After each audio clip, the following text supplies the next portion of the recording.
ese afán y que hay que ver si se consigue o no. Jorge Cachinero, experto en relaciones gubernamentales y riesgos políticos. Muy buenas noches, ¿cómo está? Muy buenas noches, gracias por la invitación. El gusto es nuestro. Jorge, no sé si casi por empezar por aquí, entre ofensivas y contraofensivas del mercado, semiconductores, Estados Unidos haciendo una apuesta muy fuerte en esa especie de bloque de la Guerra Fría,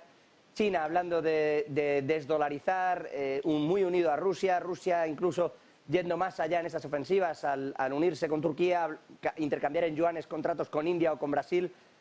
¿Cómo ve usted esta jugada? Bueno, yo creo que estamos viviendo en un momento histórico para el mundo, no solo en toda nuestra vida, sino probablemente en generaciones anteriores, ¿no? Se está produciendo un cambio sistémico, las placas tectónicas del mundo se están moviendo dramáticamente y estamos pasando del mundo bajo hegemonía de los Estados Unidos y de Occidente en general, de carácter unipolar, que además salió triunfante con el hundimiento de la Unión Soviética en el año 1991, estamos avanzando a gran velocidad a un mundo que va a ser multipolar, un mundo que tiende hacia el este, retorna al este, de hecho, de donde venían las grandes potencias milenarias del siglo XVII y del siglo XVIII.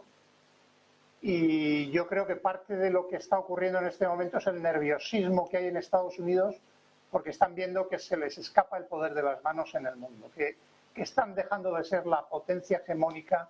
que era el rol o el papel al que estaban acostumbrados. Dentro de toda esta potencia hegemónica hay un punto quizás que bueno, podría ser como ese el punto álgido de toda esta crisis que hay, que no es Ucrania, que se llama Taiwán. Por el que en realidad pasa gran parte de la economía mundial, lo queramos o no, y pasa el futuro de la tecnología. Estados Unidos está intentando sacar las fábricas de allí, se está llevando a Arizona parte de lo que se produce y está hablando de protegerlo. ¿Qué cree que va a ocurrir en los próximos meses en esa región? Vamos a ver, yo creo que las dos claves del éxito económico de China han sido que China no ha renunciado a ser una potencia industrial, es decir, manufacturera, cosa que Occidente hace décadas que despreció el seguir siendo economías basadas en la fabricación de productos materiales, porque pensaba que esto era anticuado y estábamos en la revolución tecnológica y nos íbamos a dedicar a otras cosas, mientras que los chinos nunca han dejado de ser una potencia manufacturera e industrial. Pero sobre todo eso, los chinos se están convirtiendo en los grandes líderes de las tecnologías avanzadas del siglo XXI. De las 44 grandes tecnologías más avanzadas que hay identificadas en el mundo en este momento, China ya es el líder de 38 de las 44. Y no solo es un liderazgo de carácter científico, podríamos decir, o académico, sino que para cada una de ellas ya tiene compañías chinas que están actuando en el mercado como campeones de las aplicaciones del desarrollo de todas esas tecnologías. Por lo tanto, el horizonte que viene es que en el año 2050 China va a ser la primera economía del mundo, India va a ser la segunda economía del mundo, Estados Unidos será la tercera, pero después vienen Indonesia, Brasil, Rusia, México, Japón, entre las 8 primeras. No hay ni un solo país europeo en el año 2050 entre las 8 economías más grandes del mundo. Entonces, China está robusteciendo ese tránsito cuidadoso, callado, que ha hecho en los últimos años a esa posición de liderazgo económico primero, que se derivará naturalmente en geopolítico adelante. Y yo creo que lo que Estados Unidos está tratando de hacer es desestabilizar ese proceso tranquilo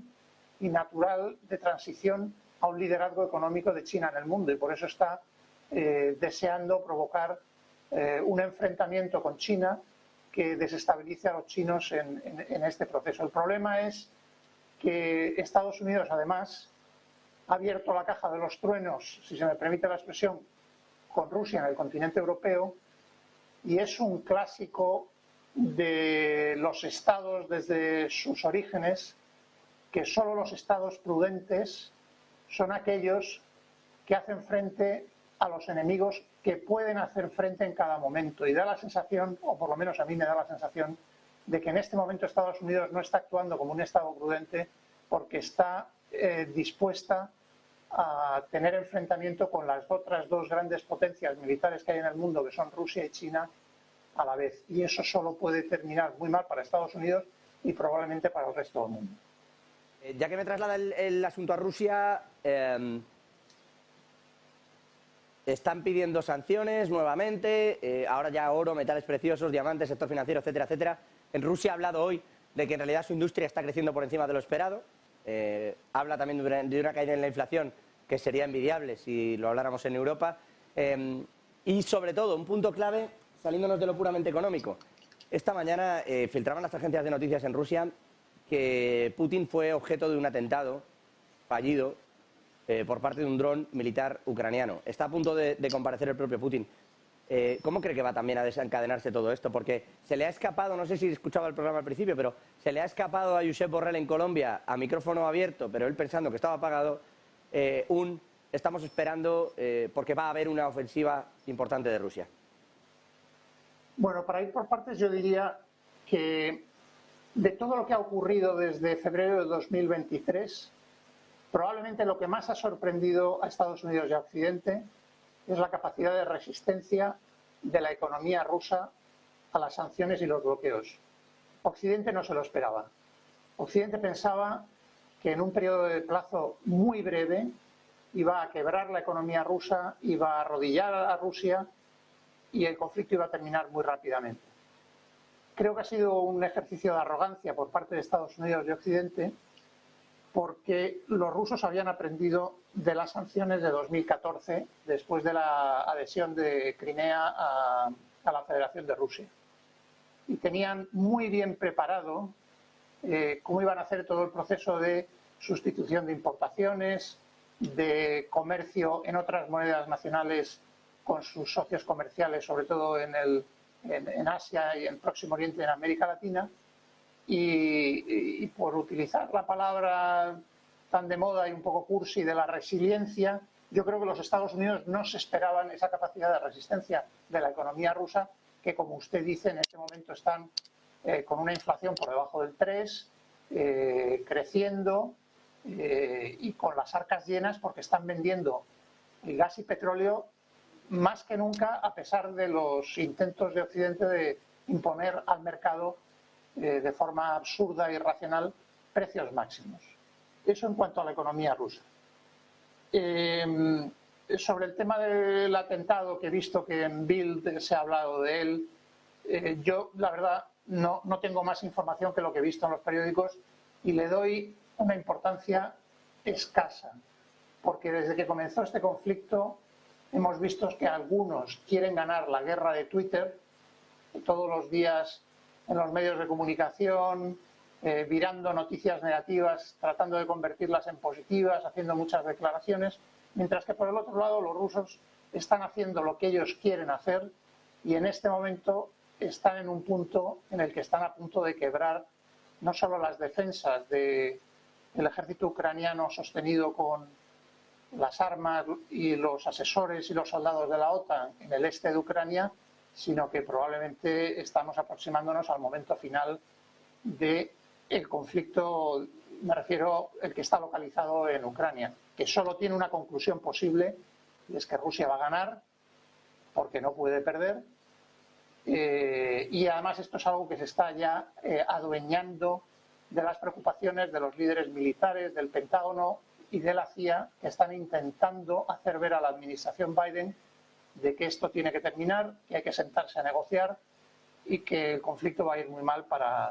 desde el punto de vista militar para Occidente. Y luego, por último, las declaraciones de Borrell, del representante de política exterior y de seguridad de la Unión Europea. Yo creo que cuando todo esto pase se podrá hacer un libro de todas las declaraciones absurdas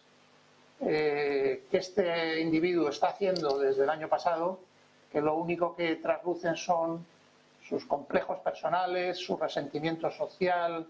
su, diría hasta racismo, en algunos casos por algunos comentarios que ha hecho hacia países árabes o países de los Balcanes. Por lo tanto, no le daría ninguna importancia porque creo que se ha convertido en alguien que no tiene ninguna relevancia para todo lo que está pasando y además con sus propias palabras, está definiendo él a sí mismo. Sí, bueno, desde Rusia, Sergei Lavrov, el otro día, el ministro de Exteriores, le llamó rockstar. Vamos a ver, Sergio Lavrov en este momento lleva ya 20 años de ministro de Asuntos Exteriores de Rusia, es probablemente uno de los diplomáticos más admirados en todo el mundo, incluso en aquellos países que no son simpáticos hacia Rusia, porque es un hombre de una sofisticación, de una categoría, utiliza la ironía y el humor cuando es necesario. Entonces, claro, los aspavientos de este señor calificando a Europa la jungla y al resto del mundo una selva, diciendo que en África no sabe por qué los países africanos opinan sobre la guerra en Ucrania, porque no sabrían dónde colocar a Ucrania en el mapa. O sea, como digo, comentarios de un racismo, y luego al principio del conflicto criticando que los rusos tengan yates en la Costa Azul o vayan de compras a Milano, que en el fondo lo que reflejan es un resentimiento social importante. Creo que no es un personaje clave en todo esto, es desgraciadamente un mal representante para la Unión Europea, pero por otro lado debería decir que es un personaje en sintonía con la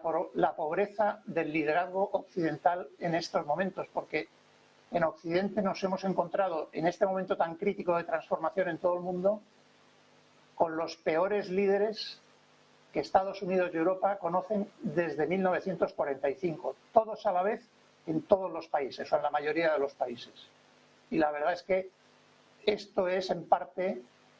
causante del progresivo desprestigio y de pérdida de importancia geopolítica de la Unión Europea en el mundo en un momento de tanta dificultad. Parece, o hay un poco la percepción de que se echa de menos, entre otros, ya no me voy a remontar tanto, pero a la propia Angela Merkel.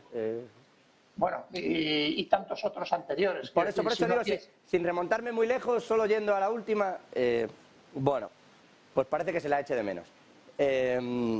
Jorge Cachinero, experto en relaciones gubernamentales y riesgos políticos. Con todo esto sobre la mesa y con esa reflexión evidente sobre Josep Borrell, que incluso a micro abierto, aunque lo sepa, se ha metido, como bien dice Jorge, en algún charco. Gracias por estar con nosotros esta noche, es un gusto. Lo mismo digo, gracias por la invitación y a vuestra disposición siempre. Seguimos hablando ahora en clave económica.